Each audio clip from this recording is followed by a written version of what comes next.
Within the frame of the forum, a session entitled Developing One Belt, One Way Initiative, Billion-Dollar Outlook of China took place. President Ilham Aliyev and First Lady Mehriban Aliyeva attended the event.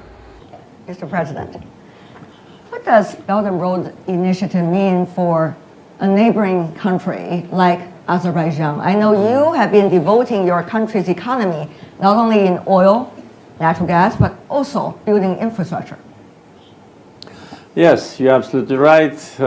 Creation of modern infrastructure is one of the main objectives of our government, and taking advantage of our geographical location, we, I think, did the right thing to invest largely in infrastructure with respect to internal infrastructure and infrastructure which will allow Azerbaijan to become one of the international transportation hubs. We are investing largely in the infrastructure inside the country with respect to roads construction, highways, airports, gasification, power generation, and also we largely invested in the transportation infrastructure which allow us to transport cargoes from east to west, west to east, and also north to south and south-north. Azerbaijan is an active member of East-West Transportation Corridor initiative. We definitely support One Belt, One Road initiative of Chinese government. And Azerbaijan also provides facilities for countries which are situated to the north and to the south of Azerbaijan to join this project. And we already see it.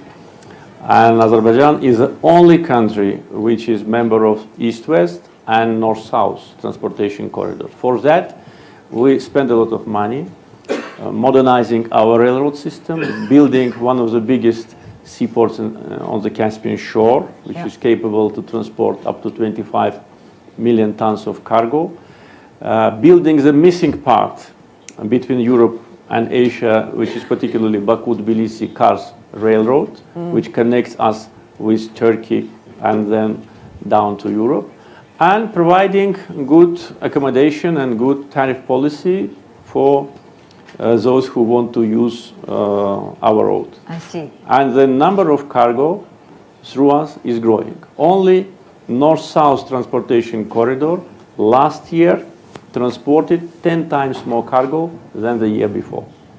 I have to confess, I used to have an interview with Mr. President. He remembered all the numbers.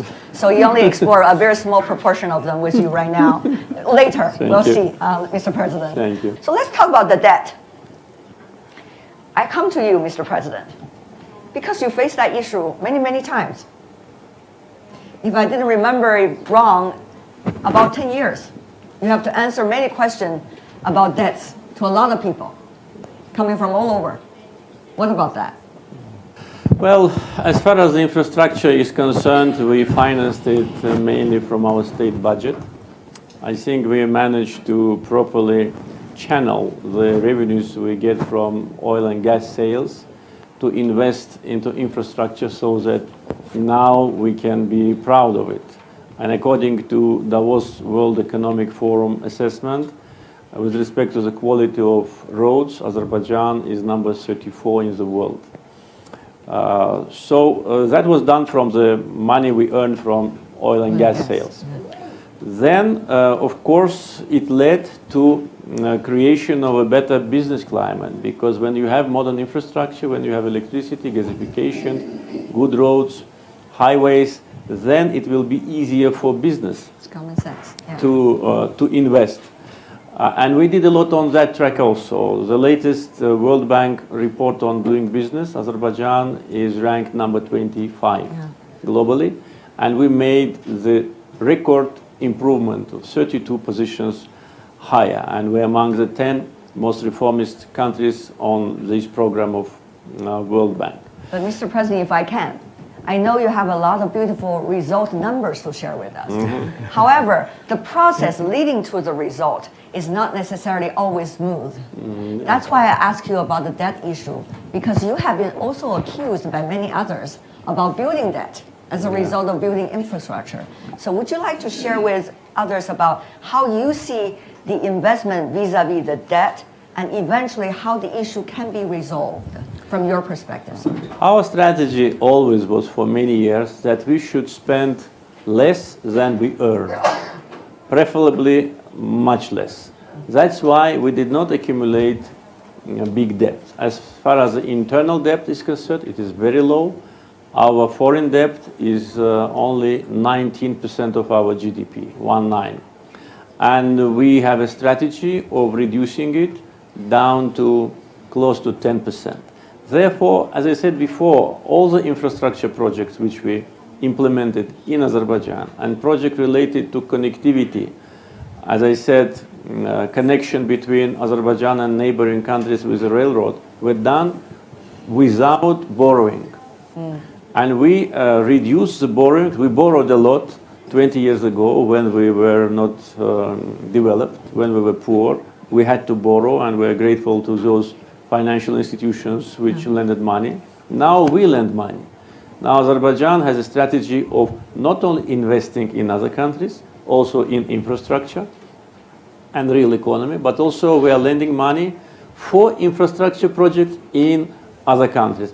Therefore, our debt has no relation to infrastructure, but our infrastructure, when we invested, we did not expect immediate return. We understand that the return will be not direct. Yes. It will not be because you build a road, you will earn money, but you will earn money from taxes which will be paid by those who use this road to bring their goods to the markets, or those who use our territory as a transit from east to west and backwards.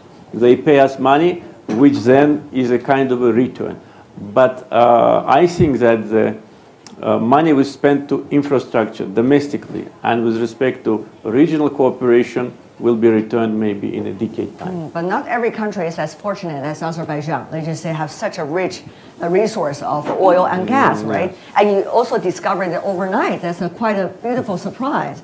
So for other countries that are building infrastructure and also participating on this platform, is it a concern?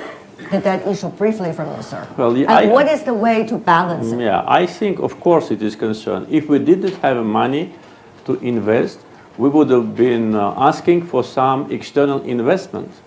I can bring one example with respect to the railroad project which we completed a year and a half ago. Railroad connection between Azerbaijan and Turkey, connecting east and west.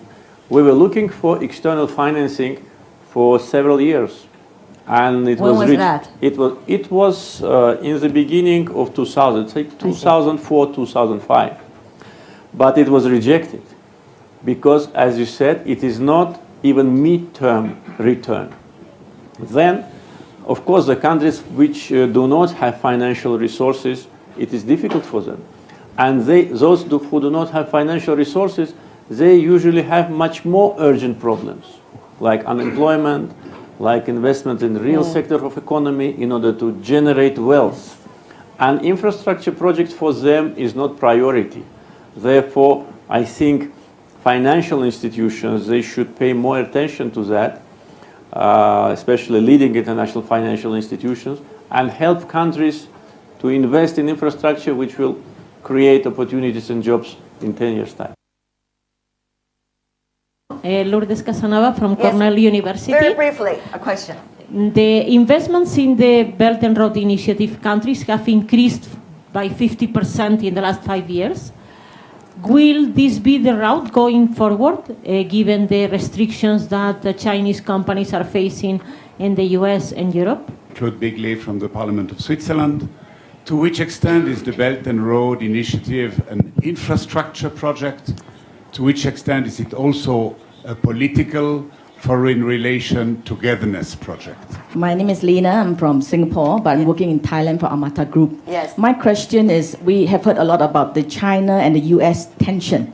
So will this tension drive the Belt and Road Initiative towards the slower lane or the faster lane? Thank you very much. With respect to power generation, we invested largely. Now we reduce completely the deficit. We are a net exporter of electric energy and earn tens of millions of dollars. We are open for investments. We also invite companies to be contractors. This year only we will commission new power station of the power will be 400 megawatt. And of course, we are working now on efficiency, on reduction of losses. So from a pragmatic point of view, I'll be happy if you come and be our partner as investor, as a contractor in any capacity. And also I'd like to touch upon the question from the Swiss Parliament. I'm absolutely sure that any kind of transportation projects which connect countries, they have geopolitical background and they positively influence geopolitical situations, stability, predictability, because it creates interdependence. We cannot be a transitor without neighbors. Our neighbors cannot be transitor without their neighbors. Therefore, this is a chain of countries. And coming back to what I said before, we are on the road from east to west and north to south. So we connect continents and countries and create more predictable future. Thank you, sir. Other participants: Deputy Chair of All China Industry and Trade Federation Wang Yongqing, Chair of China Polo Group Corporation Sun Yansha, and Finance Minister of Singapore Heng Swee Keat partook at the discussions.